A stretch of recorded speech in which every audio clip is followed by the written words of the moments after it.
like while I'm taking trades and when I win or lose, when I go back to review, I'm looking at it from the context of the masterclass.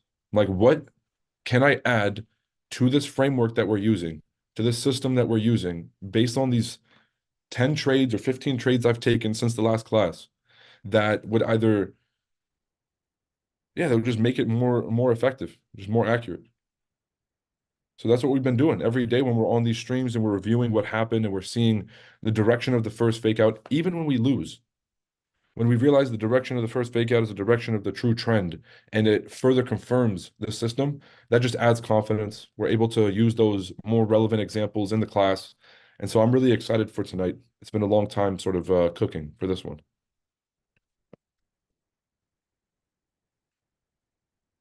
When Puerto Rico, so now I'm going tomorrow morning. So because I was supposed to fly out tonight and I realized it was going to be a massive conflict with the masterclass because it was around the same time. So rather than move the masterclass, I moved my flight, called Swaggy, told him we got to shoot later this weekend. So I'm going to be there for like the next 4 or 5 days. I'll go there tomorrow and I'll be there till Wednesday at least. To be honest, I booked a one way. The flight, the weather in Miami is just does not permit for me to go back and for me to even book a flight. So I'm just heading out to Puerto Rico. And I'll be honest, I feel like I could go, I feel like I could work up there. Oh, we just hit the 8-8 from the top side. And I was out here looking at Forex pairs. I have all these random goofy fibs on here, like the 50%. What is this? A baby pips symposium? What do I have the 50% fib on my chart for? Yeah, if you guys thought this was going to be a boring stream, think again. All right.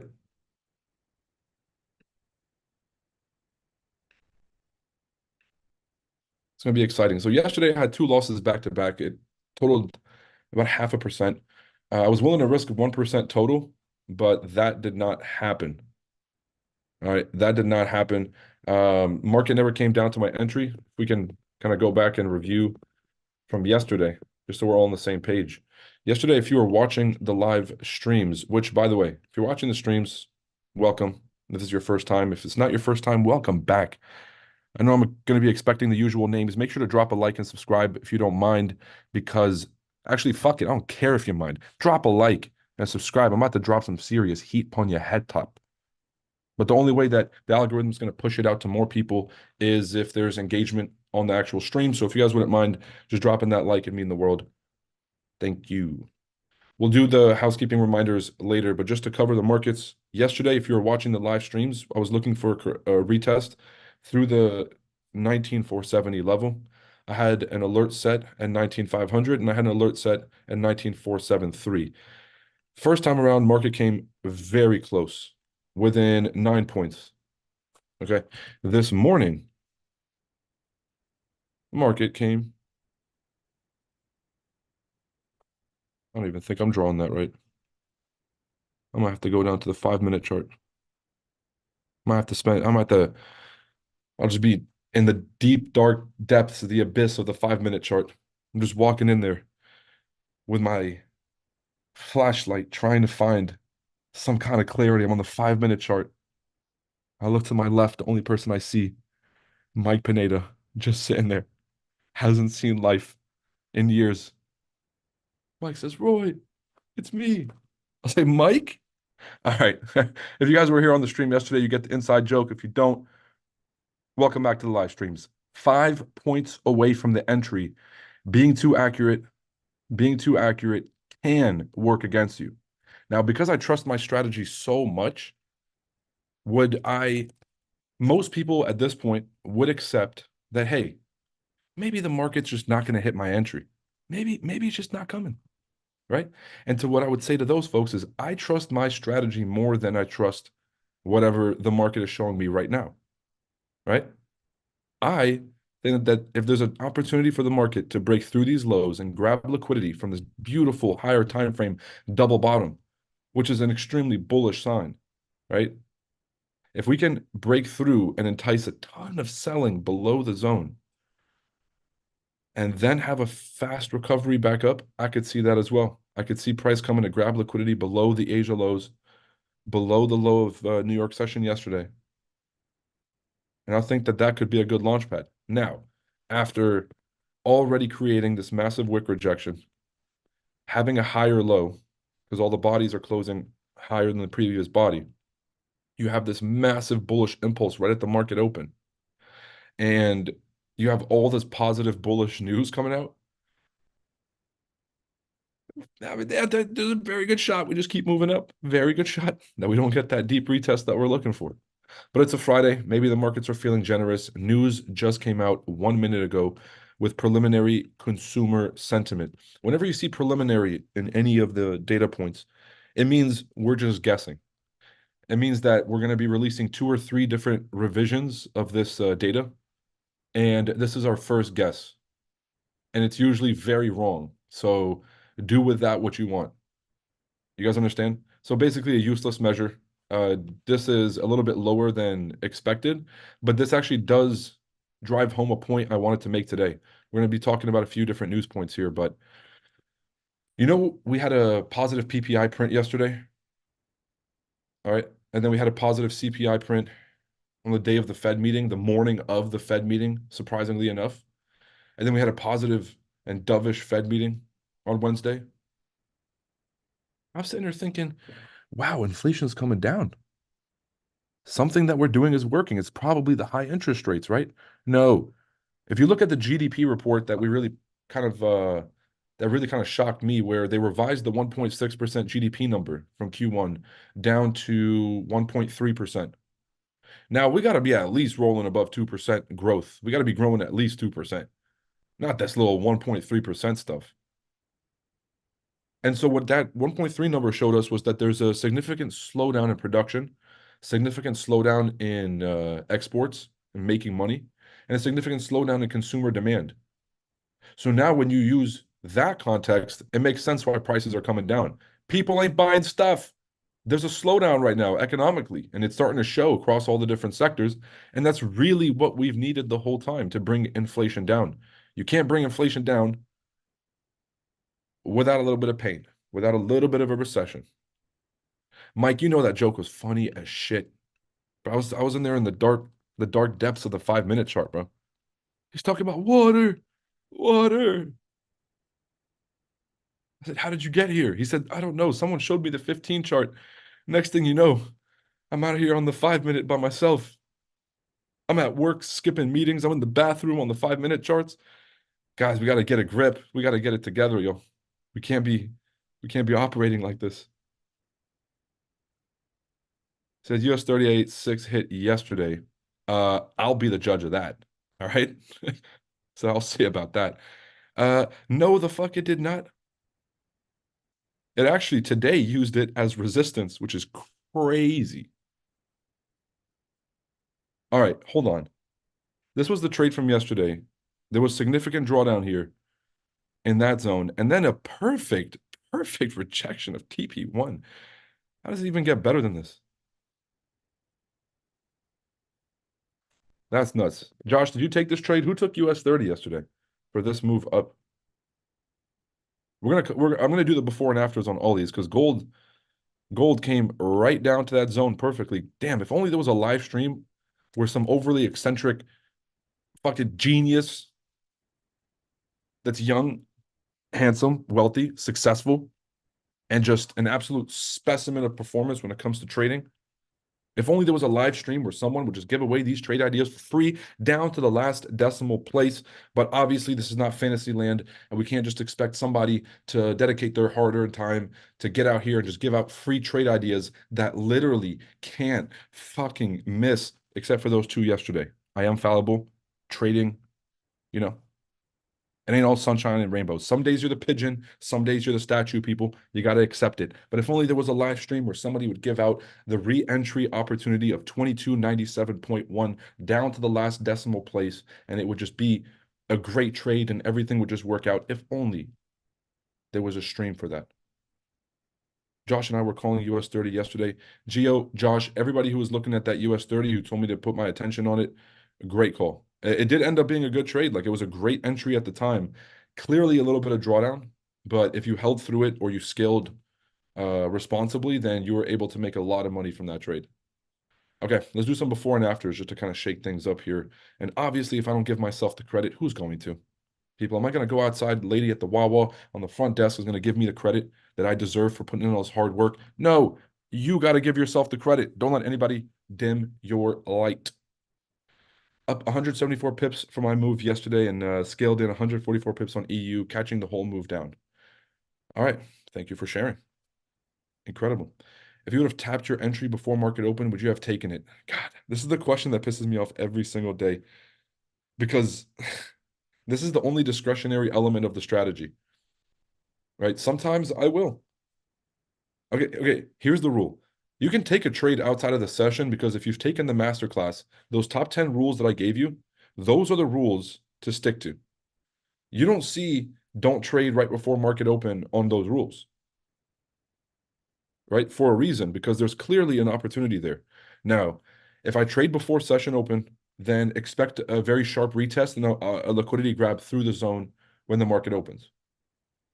If you're going to wait till an hour after, once the dust settles, you don't really have to worry about that liquidity grab. That's the only difference. The reason I wait till 1 hour after is because for a year, and you guys can go back and probably watch the live streams in 2019 or 2020, where I would enter right before market open, market would go in my favor, I would move to break even, the market would come back and hit my break even or hit stop loss, and then go in my direction for the day every single time.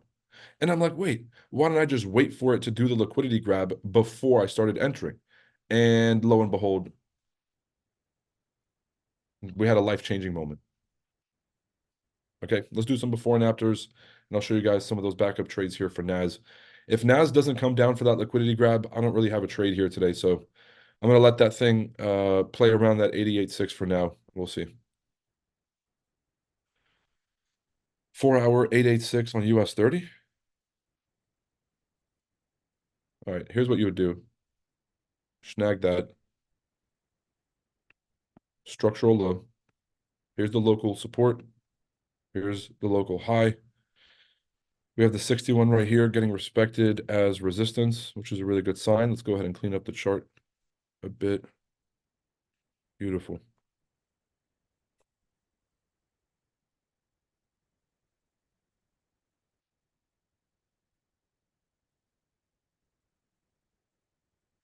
This is what you want.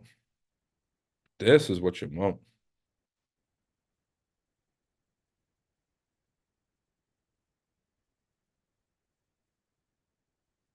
Interesting. So here's the thing. When you already have an impulse and it's already been corrected, you don't really have to expect that the higher time frame, like the larger time frame model or the larger time frame Fibonacci sequence needs to fully get corrected again. So then you look at the most recent structural floor, it'll actually be this one. That's the higher low. And so if I was to adjust my fib to measure this impulse to look for a potential correction, maybe we're already at the 886. I'm sure that's what Geo is referencing. So let me actually fix this real quick. But I like this sequence because all the levels are being respected. The more levels I add, I'm sure we get a bit more connections too. Let's take a look.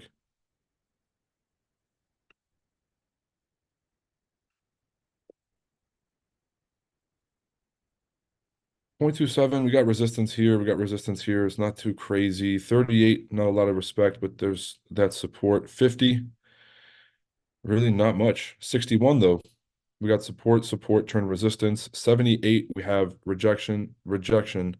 88, we have resistance, turn support. Sequence is at least being respected enough. All right, let's go ahead and adjust the zone up.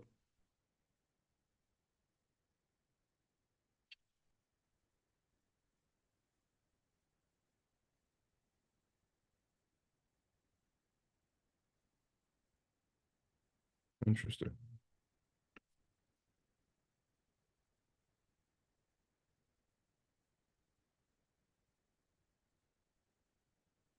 60.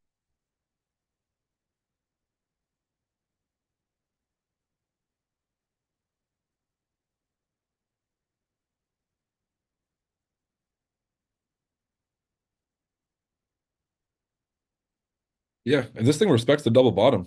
We got a pretty clear rejection all the way back up for a sniper entry right here.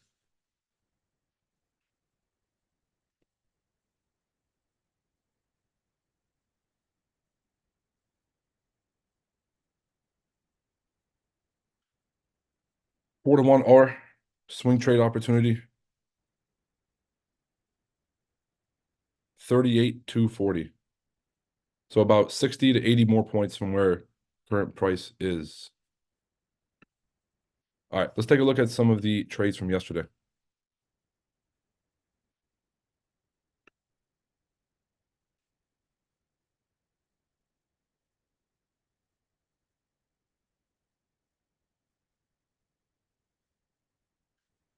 Reminder, the NASDAQ 100 Masterclass to learn the strategy that we use to trade. Obviously, this week has been very slow. Sometimes we haven't had a re-entry, but tracking the markets and at least having zones that we've been waiting for, the strategy is still working, even when we're not getting exactly a textbook model that we can trade every single day. So this is a system that has worked for us in volatile times and slow times when the market's very erratic during news events, during off news events. This is clearly the best system that we've developed to this day. And so if you're looking for a strategy that works, if you're looking for something that is almost guaranteed to be simpler and more consistent and easier to trade than almost any other strategy you've learned, this is the class for you. Stop fucking around with your trading, people. We're almost 7 months into the year, right? We're damn near about to have 5 months left. If you don't get it together, this is the time to put your foot on the gas, make a decision, and commit. It's not even about choosing to do better or wanting to do better. It's about making a commitment. Whether it's this class or some other class, take the steps in the right direction to boost yourself to the next level. And guess what? When you put money behind something, guess what you're going to do? You're going to stop fucking around. You're going to start taking it serious, and you're actually going to commit to it. So that's my kind of piece of advice for everybody today. Sign up for the NASDAQ 100 Masterclass. First day is tonight. It's going to be a 4 day online masterclass. If you can't make the specific times, you have access to the recordings and use promo code FOMC25 for 25% off exclusively on the Chart Addicts live streams. Now, you're like, well, Roy, why should I sign up? Well, let me just show you a few before and afters here of the trades that we called yesterday and the day before. And then let's do a quick follow-up because if we don't do the follow-ups, it's kind of all in vain, right? We did all this work, we caught the trades, we called them out, and we don't go back and check, then we don't really learn much, do we? All right. Oh, we're finally getting that move back down. So this is what I'm looking for now. Let's go ahead and extend this, right? Um,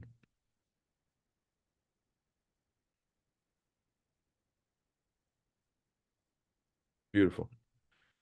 All right, let's see if we can get a full move down, full move down, full move down. All right, have my price alerts already up, so should be pretty good to go. Let's see what we got here, Gabe. Oof. Nah, brother. I get what you're trying to do here with the bodies, and I guess it could be valid. I would personally just go to the lowest body right here. But I get what you were doing. This is the second zone that I drew.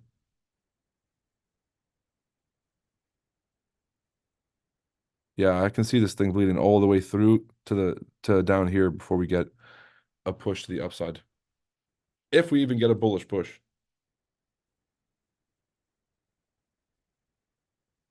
All right, keep me posted on U30. I'm gonna just track these real quick for the stream yesterday because I believe we covered both. Oh, this is actually the US 30 trade. This when we first entered the trade. It was at 38,490.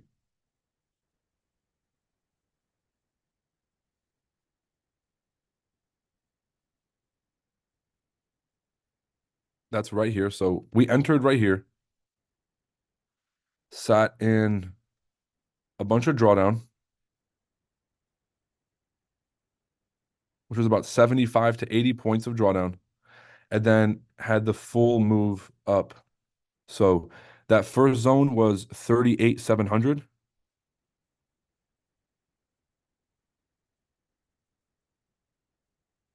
Okay, so that was the 1.5 to 1 R that I kept talking about. It was at 38,708. That was the first target. Okay. And this is exactly where price came up to wick.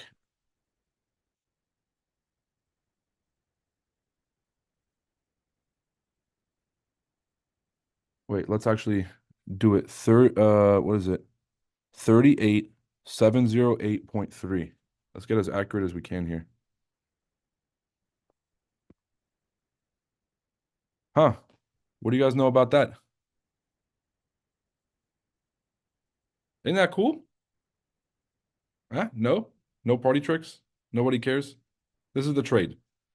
US 30, okay, on the Oanda chart yesterday live on YouTube, the entry was around 38,500, and that first take profit zone was 708. The second take profit zone was 872. All right, just the 500 zone, a little bit of drawdown, straight up to the 38,708.3 target. Beautiful stuff. Okay, I redrew the entire fib sequence just to kind of stay focused on what we're working on here. Yo, this could be an entry right here.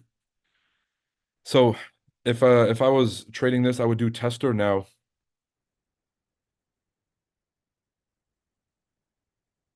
If I was trading this, I would do tester now, as close to this 886 as you can, in case this is just like a double bottom and launch. There's a very good chance that we do the same thing that we did on the higher time frame, which is create support, break that support, and launch. All right, you guys know duck, duck, goose, or jab, jab, hook. We're still working on the terminology. So tester would be here, 25% of your entry. Market comes down to the higher time frame, 886. You put 75% of your position at the bottom. Okay. That's how that would go. Because a 30-minute 886 is cute, but you're sitting right above a higher time frame area of liquidity, a higher time frame daily zone for an 88.6. So this is, if there's going to be a level for price to grab to, and if it's going to break the lows to grab people's stops, this is a very, very easy place or a very predictable place to aim for. All right, let's do gold. We also covered gold as well. NAS 100, this one, we lost two trades in a row.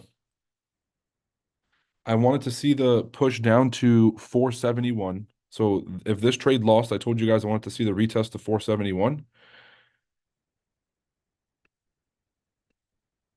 All right, I wanted to see the retest to 471 and then a continuation up. And let's see what we got here.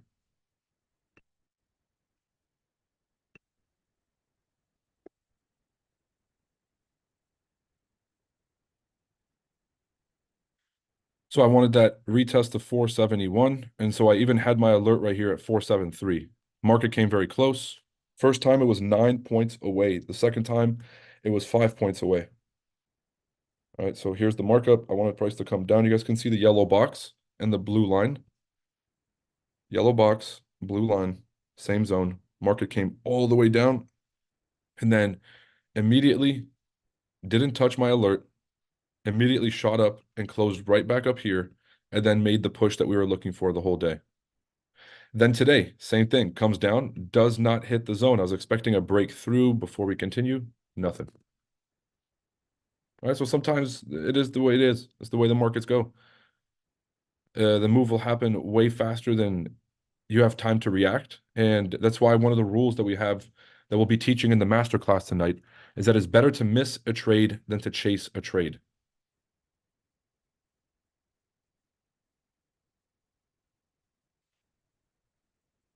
Says Dow will go down. All right, Ahmed. Well, if you run the markets, why don't you go ahead and make them hurry up because I got a long day. Yeah, it says NASDAQ Masterclass is tonight. You bet your ass it is. FOMC 25 is the promo code for the Masterclass, guys. Today is the last day to register. We're going to be going on tour. So I'm going to Puerto Rico, coming back. We're finishing up logistics for the FX Summit, which, by the way, grab your tickets before July 1st because we have some crazy announcements today for new speakers, and we have announcements all week. Big focus of mine, yo. especially this year, is to really line up the full panels before we start announcing speakers. Because even you guys saw it. We announced Peter Tuchman from the New York Stock Exchange as the opening speaker. That was very hyped. We have Bob Elliott. Obviously he was running Bridgewater and Associates for the longest time, head of Ray Dalio's personal investment team, and the head of FX trading at the largest hedge fund in the world, Bridgewater and Associates. Rock solid. But people want to see a clear idea of what the full panel is going to be like, who is speaking with who and what's the topics. And that's kind of what we're trying to focus on. So we've been quiet at the FX Summit side for a while, but now we're ready to come out, show you guys what we've been cooking up. And I promise you, it's going to shake things up in the Forex space. Because even if I just tell you that Forex.com and Awanda and Black Bull and Saxo and Ava are going to be on stage together talking about the future of brokerages, prop firms, how the main brokerages are getting in the prop firm space, what they think about the offshore guys and whether they're working with them or whether they think everyone should stay away, the future and what they're building for traders and how that's going to improve, and then actually asking them questions. That's obviously for the FX space a banger, right? We're also aiming to have a panel there with DX Trades, Ninja Trader, MetaQuotes, C Trader, right? So we want to really give a holistic view of how the financial space is shifting as it relates to traders. The technology we're using, the infrastructure, the opportunities, the way that they're making our lives easier and making us more profitable. What technology exists that's going to make me more money, right? So I want to give everybody a holistic view. That panel is going to go crazy. But then once you start dropping names like crypto.com and Binance and Kraken and KuCoin and Bybit, once you start throwing around these names, you throw around some coin desks, you get the XRPs. By the way, XRP, okay,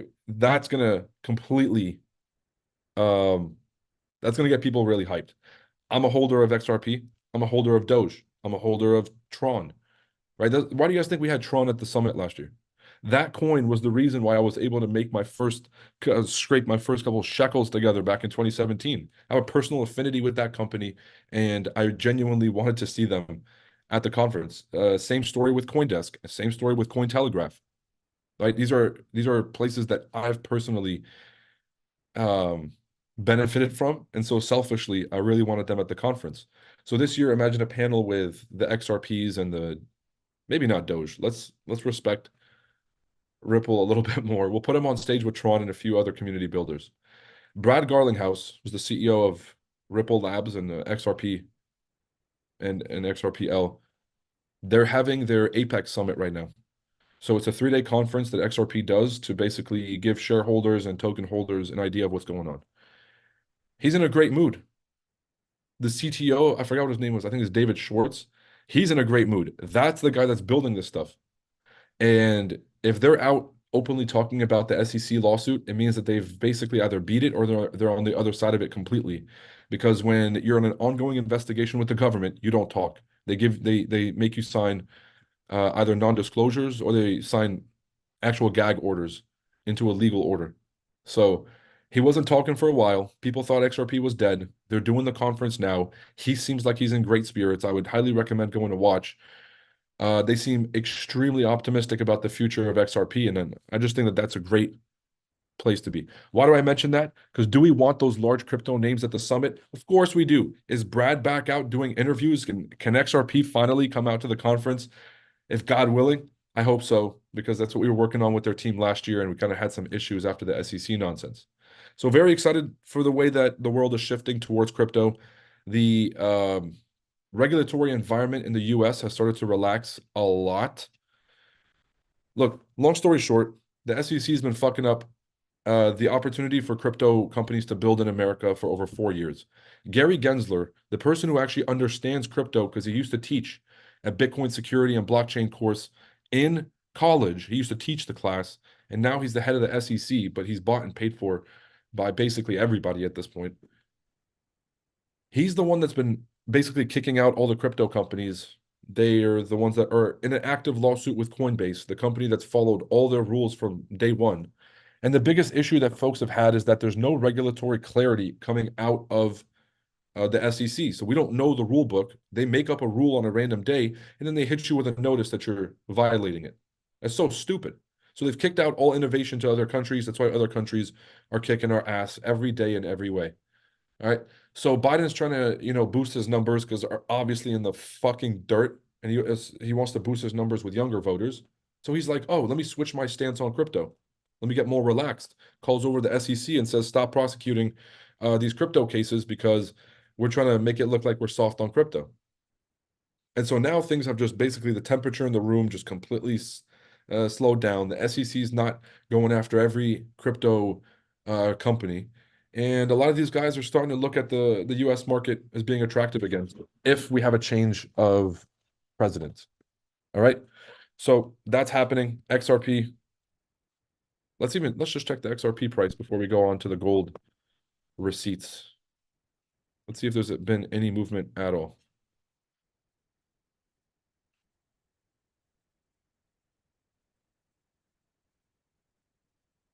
All right. This is an event that we did for the world tour, by the way. We were in DC. If anybody was in that DC event, please say something in the chats. But this was the March 10th DMV event, and then in the event we were shouting out four major coins. We had them written on the board right behind us. I can show you guys that video here in a sec. But price was sitting about 35 cents. And then let's call it how many days? 2 months later, price was at 94 cents. So you would have tripled or damn near quadrupled your money if you had taken some of that from the class that we did from the live session. Walter said, I need a review. How do I register? Reach out to the Discord chat. T's gonna get you taken care of. T, make sure Walter gets taken care of, brother. That's our guy. All right, those are the receipts. I know I covered gold as well yesterday.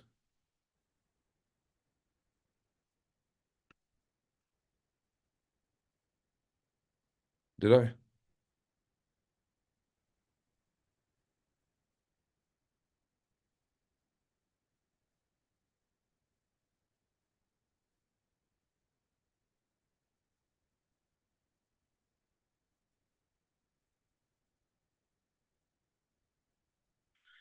No, all I see is NAS and US 30.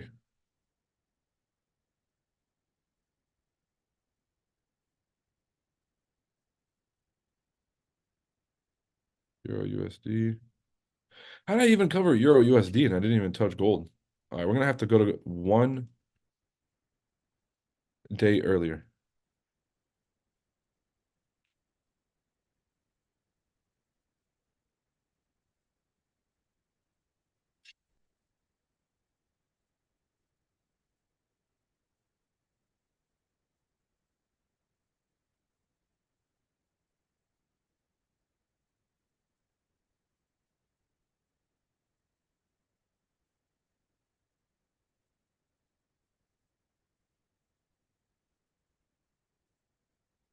All right, I don't know why I can't find this.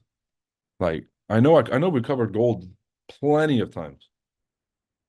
Plenty, plenty, plenty. All right, matter of fact, it's just going to be easier for me to just go to the Discord chat where I put up all these receipts.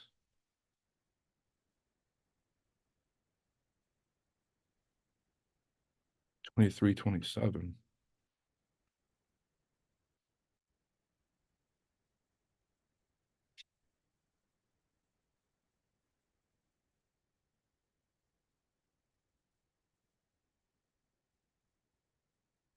Okay, that was this trade.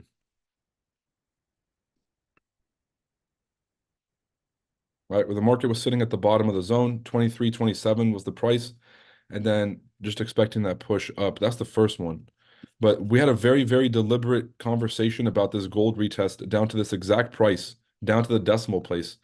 And it'd be a shame not to cover it because that's the learning opportunity. Is like calling trades in advance and then going back and reviewing why they were called, why that's valid, and if that is that's something you can recreate in the future. And if all those things check out, then that's probably the most useful thing that we can do to learn. That's US 30, NASDAQ.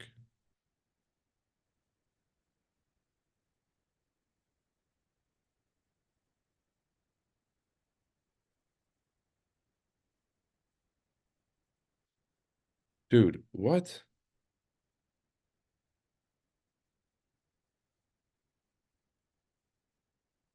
Oh, here's the gold trade. Wow. Took long enough. Damn. All right, this is when price was at 23.05. Dude, this took so long to find. So there was the original trade where we were talking about price playing around below the zones before we ended up getting a push. That's what that was. I don't know why this zone is so low. It's supposed to be like this. We'll keep it like this for a sec.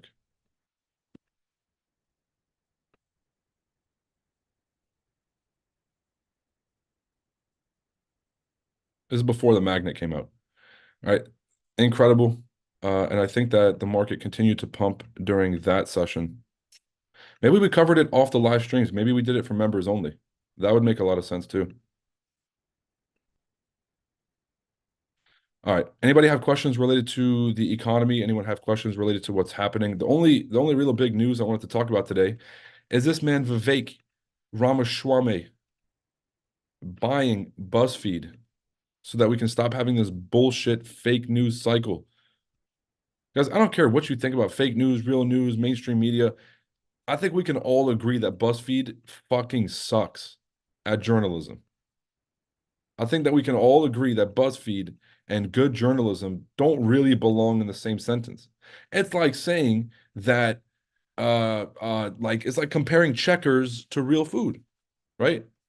It's like, I guess I didn't die today, right? But is it real food? Is the Taco Bell food real? Like, come on.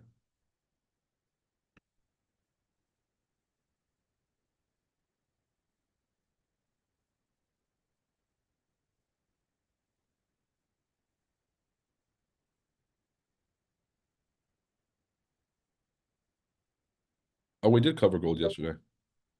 42 entry.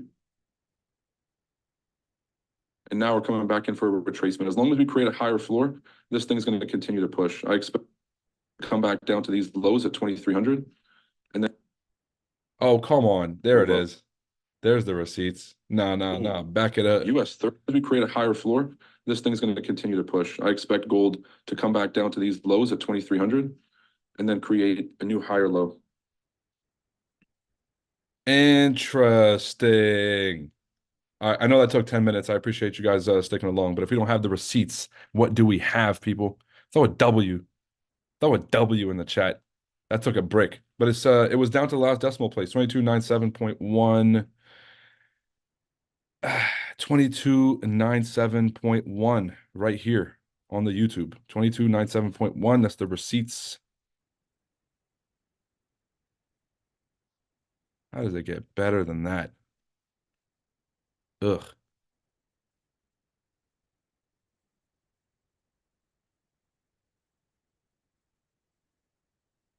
Ooh, coming in for this pullback.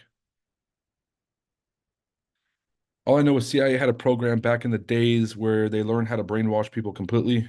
You even had the magnet indicator. Yep. Yeah, it's called MK Ultra or something. Shit, dude. Sometimes, man, sometimes I scare myself with the accuracy of how good I am on the charts, brother. Start to think maybe I was an MK Ultra. So sometimes I start to ask myself these questions. I said, fuck, am I Charles Manson? Hi, Roy. Do you have the venues and the dates for the European tour? We do for the first, we don't have anywhere for Dublin yet. If anyone here is in Dublin and you guys have a good location for us, you have any suggestions, please help us out. To be honest, my team been asking me this since day one, and I've been asking myself since day, why are we going to Dublin? Right? And the real answer is why not? What do the Irish people not deserve? A European tour? So I told my team. The real reason is I want to post that caption, people. I want to post that caption. Money, it stays coming in. You would think I'm Irish the way that it stays doubling. It's gonna be me in front of one of these big historical artifacts in Dublin, just standing like this, or maybe like this. Right? You guys understand? The post writes itself. The post writes, you guys are already there with me. You would think I'm Irish the way that it stays doubling. Crazy. Would I really go to a country that has like I food, great drinking culture, awesome stuff, great sports, all the rest? Would I really do that for an Instagram caption? Psh, what? Would we really get 200 random strangers in a room to talk about trading and to do a free webinar just so I can post that Instagram caption? Right? That's ridiculous. Who would do that?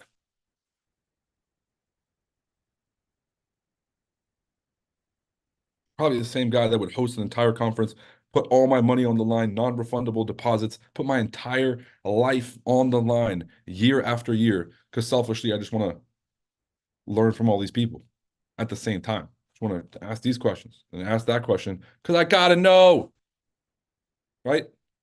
Would somebody really risk their entire financial future, risk their reputation, their mental peace, their mental health to create an environment just because they've got to know? Ain't that nuts? I got to know.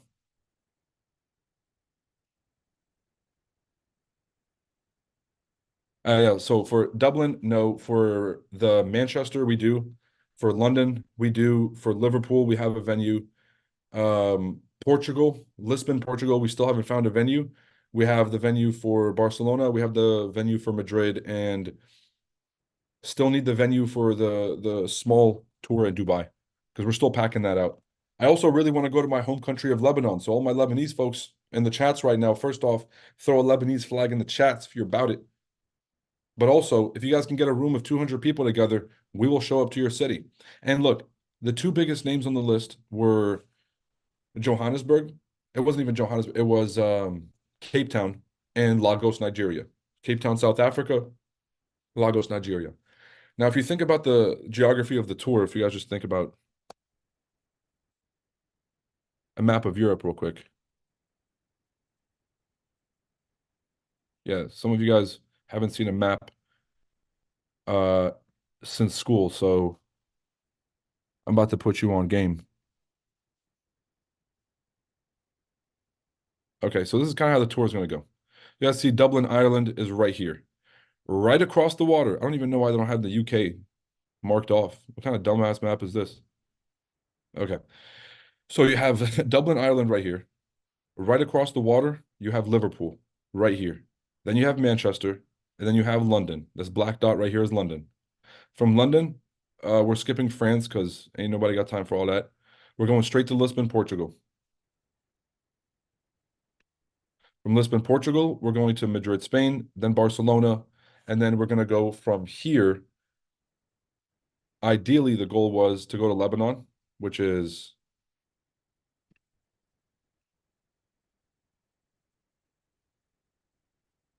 you guys see where Cyprus is? It's right here on the right of Cyprus. Okay. So basically, we're just going to go from Barcelona straight to Lebanon, and then from Lebanon straight to Dubai. That's the overall tour. If you're in either of those cities, please put something in the YouTube comments. Let us know.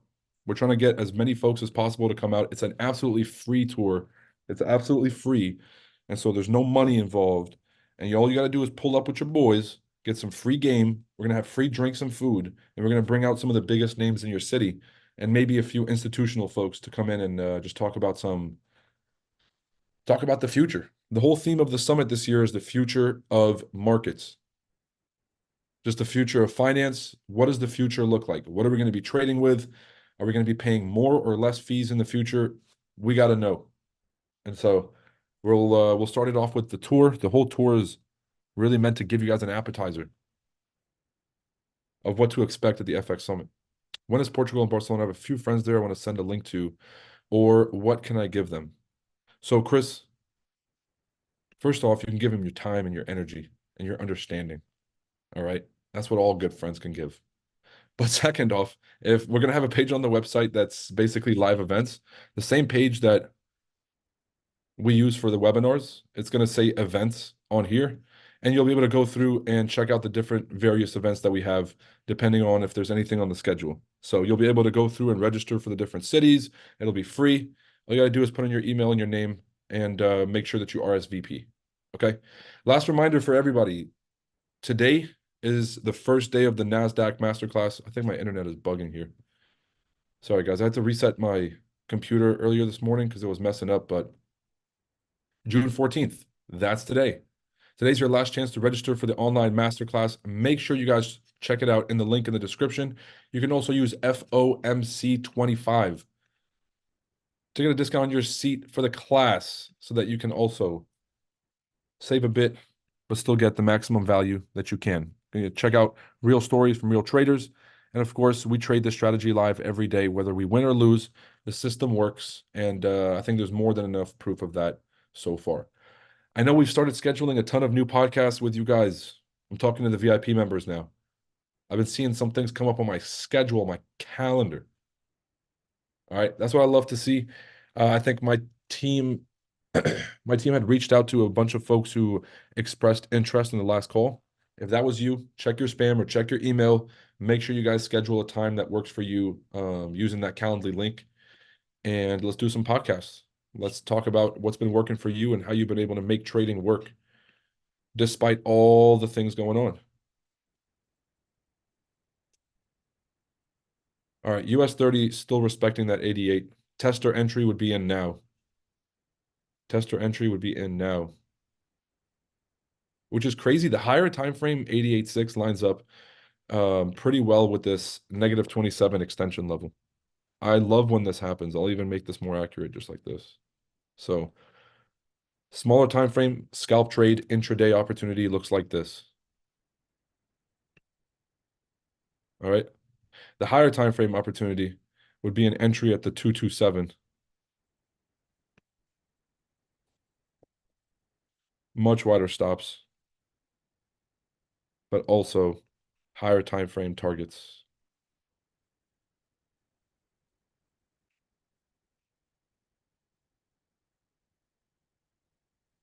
Okay. Let's see how that works.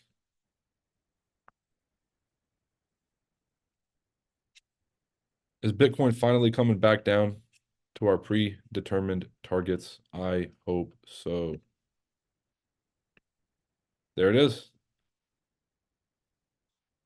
All we need is that follow through. Come on, baby. We just need that little pullback, man.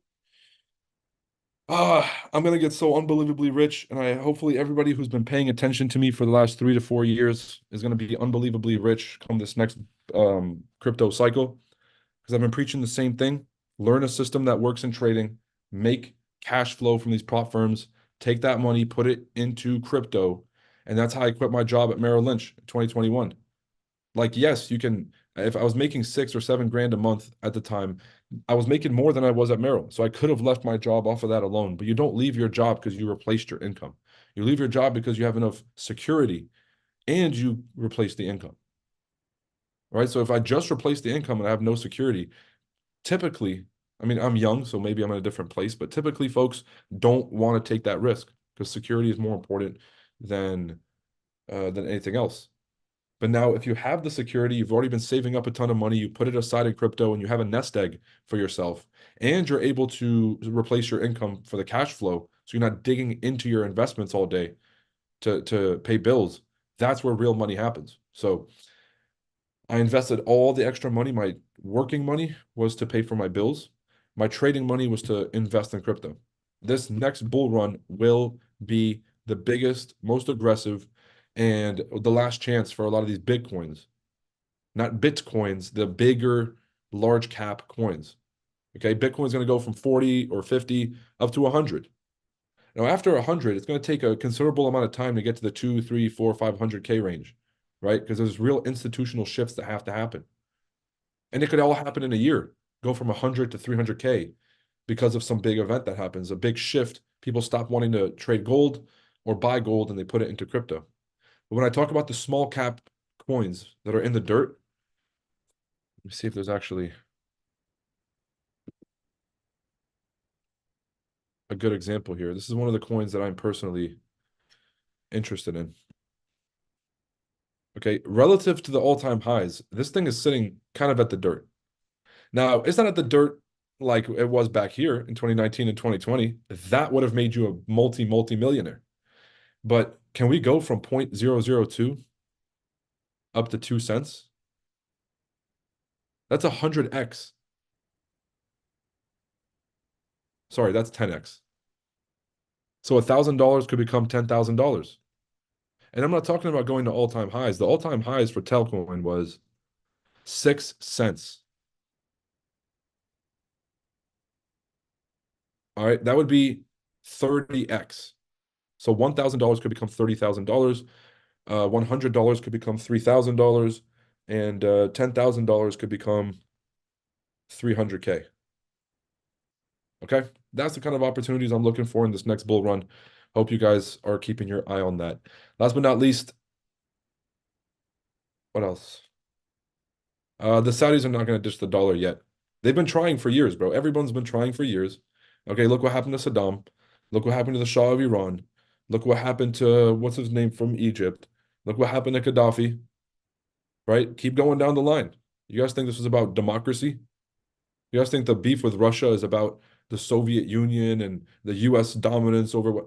It's always about oil.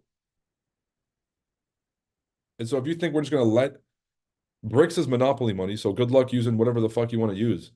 Like, here's the deal. Saudi is like that new rich kid on campus. I don't know if you guys went to a school where you had like the rich Saudis and the rich Qataris and things like that. There's a cool kid right now. But then there's a kid that lives down the street that has legacy money for God knows how many years. Parents own the school damn near. They have connections in the government, they have connections in the police department, they have connections in the mayor's office, they know all the teachers. And so it comes time for you to pick a side here. And the Saudi kid that just showed up, who's driving the Lambo on campus, is telling you, bro, fuck that dude. He's a square. Like, he's got no clout. I'm that dude. You guys should just come team up with me. Now, anybody who follows hype and loves shiny object is going to go to the guy with the Lamborghini car that just showed up on campus and the cool guy. Anyone with any common sense is going to realize that legacy infrastructure, legacy connections, having genuine power through connections, through military, through force, through coercion, just being the shit already and having your hands in every single thing, that person is going to win the game, at least for the medium to short term. Okay. So a lot of people are gonna like some folks might be tempted to go and team up with Saudi Arabia, but they have no proof of concept that they're gonna be here in 20 years, 30 years with the same strength. The US has displayed that even though we're an experiment that's only 300 years old, we are still moving in a direction that's been consistently positive. After having gained independence, we had a trouble with the Civil War, and then we had a kind of like a reconstruction period. After that, the Industrial Revolution was everything we had done on steroids. And then again, World War II becoming the world's dominant superpower again. We sort of earned that. We've had our golden century, and that's why China hates us. If you guys listen to Chinese parliamentary members speak, and you really listen to the CCP's kind of perspective on the US, the whole point is they believe that they've been experiencing a century of humiliation at the same time that America has been experiencing our golden century. And then guess what? The '01 tech bubble burst, and then we had the biggest companies spawn out of it, the biggest companies in the world: Google, Apple, Netflix, Uber, Nvidia, Tesla, Facebook. The list goes on. The largest tech companies in the entire globe started off that tech bubble. And then everyone's like, well, this is the end of US dollar dominance. No one's going to be using the dollar anymore. BRICS is coming up, etc. Nvidia, $2 trillion market cap, basically like Saudi Aramco, but in the new oil, which is data and chips. All right. So the US has consistently overperformed expectations. We're a very nascent country that's still an experiment working its way through and just absolutely crushing because we have global dominance all over the world. We punish anyone who doesn't use the dollar. And the AI revolution is going to be like the tech boom, but on steroids. Okay. So ain't nobody getting off the dollar. Fuck that foo-foo monopoly money shit. And I hope that you guys understand the main premise of the breakdown. Put a one in the chat if you guys have a better understanding of why people ain't going off the dollar yet. Okay. If you guys missed everything I said, first, go get some fucking coffee and wake up. Because obviously you're missing out on real money talk right here. And you're probably thinking about a beef jerky sandwich or some weird shit that you're gonna eat later, and you're not paying attention to the monies. But if you understood what I said, throw something in the chats because this is really going to help people understand where. Look, a lot of you guys have no real aspirations of becoming extremely wealthy. You want to make just enough to have some freedom for your family. And I think that that is the best place for you to be because the more happy and successful families that we have, the better society that we get. Plain and simple. It all starts at home. Okay. Those of you that want to become ultra wealthy, you have to keep in mind geographical location and geographical advantage. Now, being in the US has the greatest geographical advantage of all time, of all history. Capitalistic system, great geographical borders, never had a war here on soil, great military, and a culture that promotes capitalistic endeavor. Cool. Make money here. Now, what if that changes? What if we have to actually reckon with the debt one day? They raise taxes to 60% marginal tax rates for the higher income because we got to pay back the debt somehow. There's an economic slowdown. These fucking commies that keep that basically own social media and that run social media and that spend all day on social media with no sunlight, they're gonna drag us all into the digital world where we have to play their fucking game. They're gonna continue to drag us into these financial situations based on this new ideological commitment that they've made, and it will only make our problems worse. And so if we're considering 60% tax rates now with the culture that we have, I can't imagine that if the commies take over, we're not actually going to get 60, 70% tax rates. So it's going to become increasingly harder to become successful in America over time the next 5 to 7 years. You don't get rich now, the ship will sail. Now, will there be one or two of you that will always find an opportunity because there's always a demand for something in every culture and every society? Of course, right? Dogs gonna eat. But for everybody else, you want to stay in America for the rest of your life because you think that your children will have it better than you do. You really got to start looking at the board and seeing where things are going. Will your children have it better than you do in America?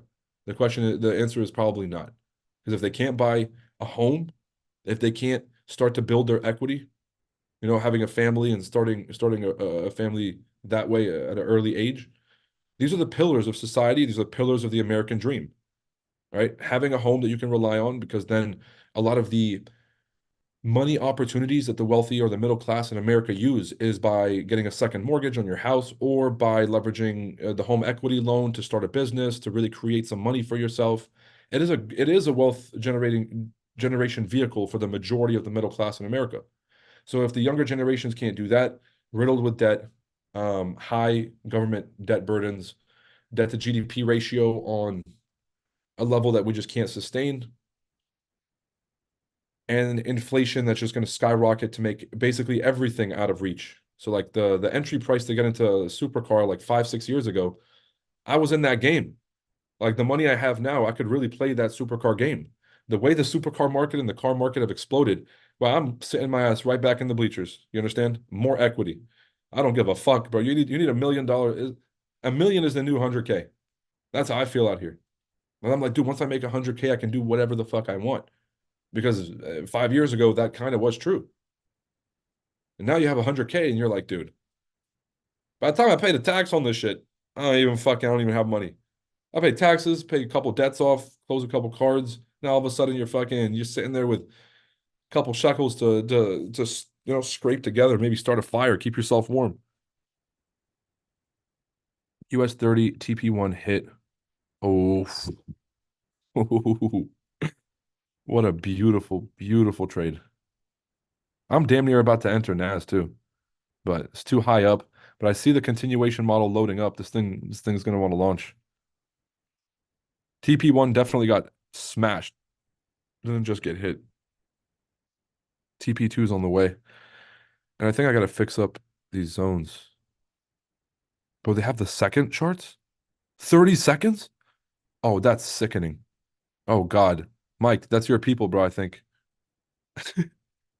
That one was uncalled for. Mike, I love you, bro. It was just right there, bro. It was a low-hanging fruit. It was right there. What do you want from me? And Mike crushes it too. It's the only reason I can make these jokes. That makes a lot more sense, right? TP2 did just get hit.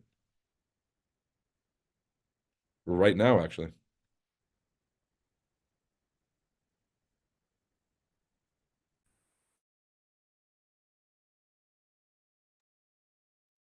Good stuff. Imagine the interest you get if you teach the 30-second trading secret. Um, it'll probably look something like a loss of hair and 7 hours taken off my life. I can already see it. Just keep the hat on, Roy. That's all I'm gonna tell myself. Just keep the hat on. It'll start to go. All right, everybody. Happy safe trading. If you guys enjoyed this live stream, drop a like. If you didn't enjoy this live stream, you got horrible taste. You a fucking suck. You can't recognize value or humor or knowledge if it smacked you in the face, which it just did. All right. You're welcome, everybody. See you all on the live masterclass tonight. Very excited. Been a long month. Taking all the trades from this month, and using the most relevant information to keep teaching the concept. Obviously, there's periods and cycles in the market where the model is not as clear. And so maybe this month we're not going to have as many textbook examples, but it's always important to not just look at the best case scenarios of how it's going to look on the charts. How does it look most of the time? How does this strategy actually function in low volatility, low news, no impact conditions? And can you basically build a framework to make money no matter what the market is doing? You get me? So that's the real goal. FOMC 25 is your code for the masterclass. I'm looking forward to seeing every single last person that's on the stream on the masterclass tonight. Tell a friend, get your money up, not your funny up. Happy and safe trading, everybody. Peace. I'm gonna have to kick out